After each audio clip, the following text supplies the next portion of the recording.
बिस्मिल्लाहिर्रहमानिर्रहीम। अस्सलाम वालेकुम नाजरीन। आज की मेरी वीडियो का मकसद आप लोगों को इत्तला करना है, आप लोगों को अवेयर करना है कि घरों और मकानात की स्टरलाइजेशन और स्प्रे या सफाई की जो अफवाहें गर्दिश कर रही हैं उनकी सदाकत के हवाले से।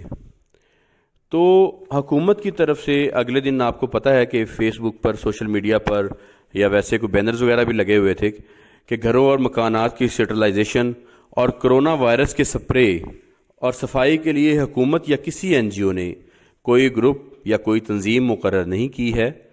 किसी को भी इस मकसद के लिए अपने घरों में दाखिल होने की इजाज़त हरगिज़ ना दें, और अगर कोई आता है तो फौरी तौर पर पुलिस को इत्तला करें।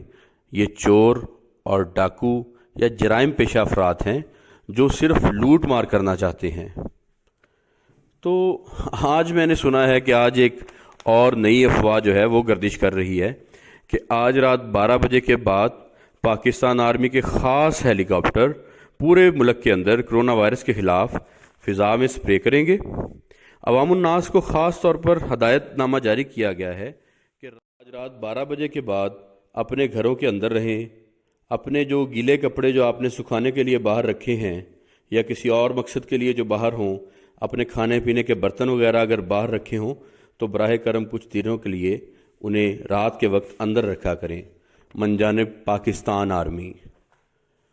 तो नाजरीन, ये जो ख़बर गर्दिश कर रही है ये सरासर झूठ पर मबनी है, इसमें कोई सदाकत नहीं है।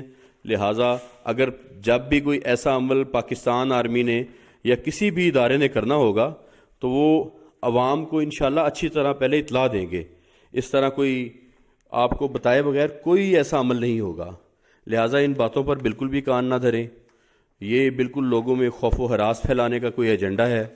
तो मेरी तमाम पाकिस्तानियों से गुजारिश है कि अगर कोई भी ऐसी इत्तला हुआ करे तो आपके जो बैनर्स वगैरह लगे हुए हैं, जो या हुकूमत ने जो बैनर्स वगैरह डिस्प्ले किए हुए हैं या जो कोई तहरीर वगैरह लिखी हुई है, आप हुकूमत की कोई वेबसाइट विज़िट कर लें तो वहाँ देख लिया करें, या जो उन पर जो दिए गए नंबर्स हैं उन पर राब्ता करके तो आप तस्दीक कर लिया करें। शुक्रिया। अस्सलाम।